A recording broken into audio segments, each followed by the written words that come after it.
Students of class 8, I'm your maths teacher from GV Public School Kangra, and बच्चे today we will discuss exercise questions of exercise 2.1 chapter number second. Clear to all of you? तो बच्चे chapter number second है linear equation in one variable. The basic concept we have already discussed. Clear to all of you? And today we will discuss the questions of exercise 2.1. तो first question हमारे पास है, देखिए बच्चे, जो first question है इसका वो है solve the equations. Linear equations को हमने सॉल्व करना है, ठीक है। तो सॉल्व द लीनियर इक्वेशंस, इसमें फर्स्ट क्वेश्चन है x minus two is equal to 7। Clear to all of you? x minus two equal to 7। तो लीनियर इक्वेशंस को सॉल्व करके हमने वेरिएबल की वैल्यू निकालनी होती है। तो यहाँ पे वेरिएबल x है, here the variable is x and we find out the value of variable. हमने यहाँ पे वेरिएबल x जो है उसकी वैल्यू फाइंड आउट करनी होती है। तो क्या करेंगे बच्चे, सॉल्व करने के लिए ये जो हमारे पास कांस्टेंट है 2, इसको हम इस तरफ लेके जाएंगे, ठीक है। और ये यहाँ पे माइनस साइन के साथ है, तो वहां जाके क्या हो जाएगा, पॉजिटिव हो जाएगा।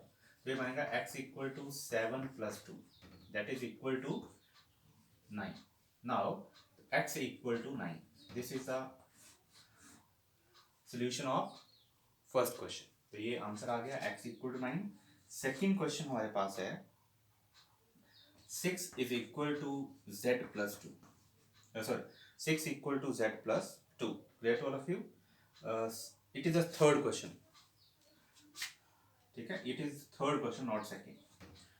6 is equal to z plus 2। यहाँ पे हमने वेरिएबल हमारे पास z है, इसकी वैल्यू निकालनी है। देखिए हर क्वेश्चन में अलग अलग वेरिएबल्स आ सकते हैं, ठीक है। तो here the variable is z।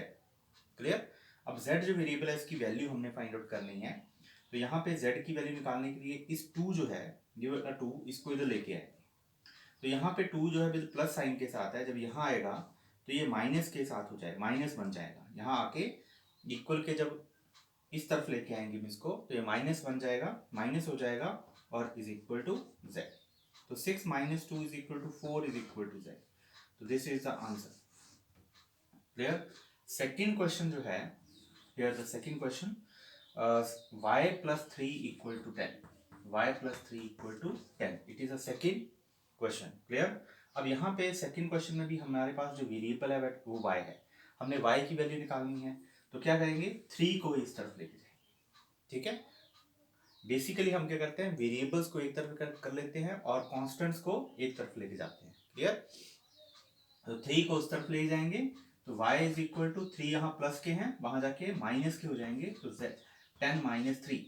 Now y is equal to 10 minus 3 that is equal to 7। तो यहाँ पे y वेरिएबल की वैल्यू आ गई 7। Clear to all of you? Fourth, next है fourth question. The fourth question is 3/7 plus x is equal to 17/7। Clear to all of you? तो बच्चे यहाँ पे वेरिएबल हमारे पास x है। अब हमने x वेरिएबल की वैल्यू फाइंड आउट करनी है, कांस्टेंट को उस तरफ लेके जाना है, ठीक है। हमारे पास आ जाएगा x इज इक्वल टू 17/7।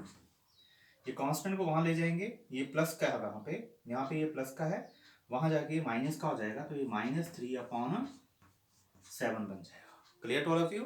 अब हमारे पास यहाँ पे क्या निकाल लेंगे, हम एलसीएम ले लेंगे। तो एलसीएम, डिनोमिनेटर दोनों में सेम है, यहाँ भी 17/7 और इस टर्म में भी 3/7 है, तो दोनों में डिनोमिनेटर 7 है, तो एलसीएम भी हमारे पास 7 ही रहेगा। Clear to all of you? LCM is 7। Clear? अब हमने ये देखना है कि यहाँ पे क्या लिखना है। तो इस सारी टर्म, कंप्लीट टर्म को इस एलसीएम से मल्टीप्लाई कर देंगे। वर्क में कर सकते हैं 17/7 को अगर आप 7 से मल्टीप्लाई करते हैं एलसीएम से, तो 7 से 7 कट जाएगा, 17 बचेगा। जो बचेगा वो यहाँ पे लिखना है, ठीक है। हियर एज इट हियर 3/7 को भी एलसीएम 7 से मल्टीप्लाई करेंगे, हमारे पास 3 बचेगा, तो -3। तो 17 minus 3 that is equal to कितना हो जाता है, 14/7। तो x is equal to 14/7। Clear to all of you? It is the answer of this. तो यहाँ पे हमारे पास x की वैल्यू आ जाती है, मैं यहाँ पे लिख देता हूँ x is equal to 14/7। Clear to all of you? Next question हम करने जा रहे हैं बच्चे, दैट इज फिफ्थ क्वेश्चन हमारे पास है 6x is equal to 12। 6x is equal to 12। अब यहाँ पे वेरिएबल जो है x है और वो मल्टीप्लाइड है कांस्टेंट 6 के साथ। क्लियर? हमने x की वैल्यू निकालनी है, तो x की वैल्यू निकालने के लिए इस कांस्टेंट को, ये 6 को इधर लेके जाएंगे, तो 6 जो है वो यहाँ पे x को मल्टीप्लाई कर रहा है, जब वहां जाएगा तो 12 को डिवाइड करेगा। क्लियर? तो x इक्वल टू ये 12, जब ये 6 वहां जाएगा तो बच्चे डिवाइड करेगा। क्लियर है? अब हमारे पास आ जाएगी वैल्यू यहां से, अगर 6 2 सा 12, तो हमारे पास x आ जाता है 2। It is the answer of this question. Next है क्वेश्चन नंबर 6। क्वेश्चन नंबर 6 है t/5 इज इक्वल टू 10। अब यहां पे देखिए जो 5 है वो t को डिवाइड कर रहा है। अब इस 5 को, t की वैल्यू निकालनी है तो 5 को उधर लेके जाना है, ठीक है, ये इक्वल टू के राइट साइड में।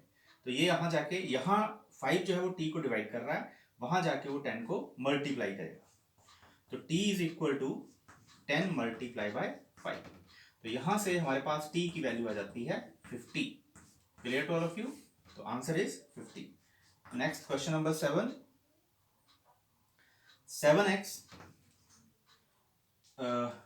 2x upon 3 is equal to 18। अब यहां देखिए हमने फिर यहां पे x की वैल्यू निकालनी है। क्वेश्चन है 2x upon 3 equal to 18। Clear? तो सबसे पहले हम इस 3 को इधर लेके जाएंगे, 3 यहां पे डिवाइड कर रहा है, वहां जाके मल्टीप्लाई करेगा। तो हमारे पास बन जाता है ये 2x equal to 18 into 3। Clear? अब यहाँ पे ये 2 है, इसको भी उधर लेके जाना है क्योंकि हमें x की वैल्यू निकालनी है। क्लियर? अब x की वैल्यू निकालने के लिए 2 को यहाँ से इधर, यहाँ पे 2 जो है वो मल्टीप्लाई कर रहा है, जब इसको राइट साइड में लेके जाएंगे तो ये डिवाइड करेगा, तो ये डिनोमिनेटर में जाएगा।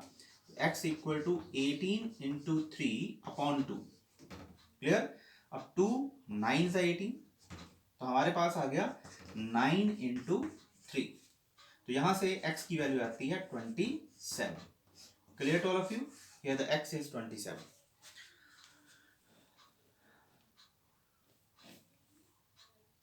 बच्चे नेक्स्ट क्वेश्चन हमारे पास है 8th। 1.6 is equal to y upon 1.5। अब यहाँ पे हमने वेरिएबल जो है हमारे पास है वो y है और y की वैल्यू हमने निकालनी है, तो यहाँ 1.5 जो है वो y को डिवाइड कर रहा है। अब हमने क्या करना है, y की वैल्यू निकालने के लिए इसको इधर लेके जाएंगे। अब ये यहाँ पे डिवाइड कर रहा है तो वहां जाके क्या करेगा, मल्टीप्लाई करेगा। ठीक है? तो 1.6 multiply by 1.5 is equal to y। इसको सॉल्व करने के लिए इसके डेसिमल को हमें ब्रेक करना पड़ेगा। क्लियर? देखिए 1, ये अब डेसिमल के बाद कितने डिजिट है, एक। इसमें जो 1.6 है उसमें डेसिमल के आफ्टर डेसिमल एक ही डिजिट है, तो डेसिमल का 1 और जितने डेसिमल के बाद डिजिट उतनी 0, 10 बन जाएगा। सेम हियर ये 1.5 है, ठीक है, तो डेसिमल के बाद यहाँ पे भी एक ही डिजिट है, तो यहाँ पे भी 10 बनेगा। डेसिमल का 1 बनेगा और डेसिमल के बाद जितने भी डिजिट उतनी 0। अब यहाँ पे y आ गया। अब कट करेंगे तो 5 2 सा 10 और 5 3 सा 15। क्लियर? और यहाँ पे भी कटिंग कर सकते हैं, ठीक है। 2 5 सा 10 एंड 2 8 सा 16। क्लियर? और अगर हम सिंपली इसको यहीं पर सॉल्व करें तो 8 3 सा 24 एंड 5 2 सा 10 इज इक्वल टू y। वैसे तो कटिंग यहाँ पे भी हो सकती थी, लेकिन फिर हमारा ये डेसिमल में यहाँ पे इजीली हम इसको डेसिमल में कन्वर्ट कर सकते हैं। क्लियर? अब देखिए नीचे है 10, ऊपर है 24। ठीक है?